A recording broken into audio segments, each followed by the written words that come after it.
आज ना मला थोडंसं बाहेर जायचं होतं. काय झालं आहे, माझा मोबाईलचा आहे तो खूप हँग होतो आहे, कारण त्याच्यामध्ये मी खूप फोटोज काढलेले आहेत आणि त्या सगळ्या मुलांच्या लहानपणीच्या आठवणी आहेत. म्हटलं त्या पुसून टाकण्याऐवजी त्यामध्ये एक मेमरी कार्ड ॲड करते मोबाईलमध्ये, सगळे फोटोज त्याच्यामध्ये ट्रान्सफर करावं असं माझं नियोजन होतं. म्हणून सगळ्यात पहिला मी गेले मोबाईल शॉपीला. त्यानंतर मग एक मेमरी कार्ड वगैरे घ्यायचं असं ठरलं होतं, मात्र तिथे काही भेटलं नाही. जाऊ दे म्हटलं, परत घेऊया. तर बघते तर काय, खूप मस्त अशा हिरव्यागार पालेभाज्या आल्या होत्या. आता हिवाळा हो, सगळ्या पालेभाज्यांचं उत्पादन खूप मोठ्या प्रमाणात घेतलं जातं. म्हणताना मग म्हटलं चला मस्त अशा युनिक भाज्या ज्या आहेत ते बघून घेऊया.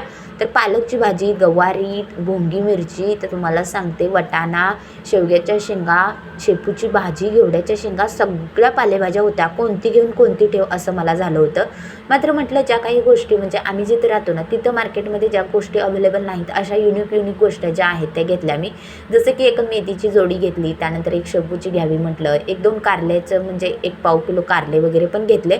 आणि तसं बघायला तर रेट खूप होता, कारण बाजाराच्या जो दिवशी बाजार असतो त्या दिवशी गेलं ना थोडेसे रेट कमी असतात, मात्र आडवारी गेले ना थोडेसे रेट जास्त असतात. म्हणताना मग थोड्याशाच पालेभाज्या घेतल्या आणि खूप मस्त मस्त हिरव्या पालेभाज्या होत्या. मात्र शौर्याचं सुरू होतं की त्याला खेळणं हवं होतं.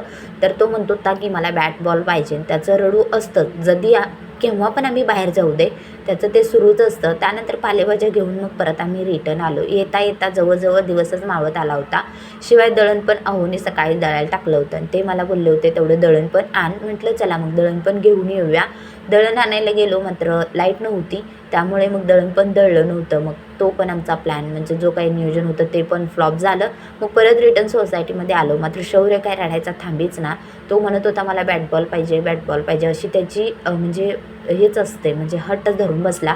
आणि तेवढ्यात त्याला तिकडे पाठीमागं मुलं खेळताना पण दिसले. आम्ही ज्या सोसायटीपाशी राहतो तिथं खूप मोठी आता माघ महिन्यातला गणपतीची जी गणेश जयंती आहे त्यामुळे मग मस्त असं भजनचं वगैरे कार्यक्रम होता. त्याचबरोबर मस्त असे लहान मुलांना खेळायसाठी आल्या होत्या गोष्टी. म्हणताना मग त्याच्यात पण त्याला नेऊन मस्त असं खेळवून आणलं. खूप खुश झाला. लहान मुलं अशा छोट्या मोठ्या गोष्टी खूप खुश होतात. मला पण खूप बरं वाटलं, कारण त्यानं खूप त्रास दिला होता. जसं आम्ही गेलो ना बाजारामध्ये तसं त्याचं सुरूच होतं, मला मम्मी हे घे ते घे. तो नेहमी असंच करतो, त्याचा खूप हट्टीपणा आहे. मग त्याला पण खूप मजा वाटली आणि त्यानंतर मग आम्ही परत रिटर्न घरी आलो.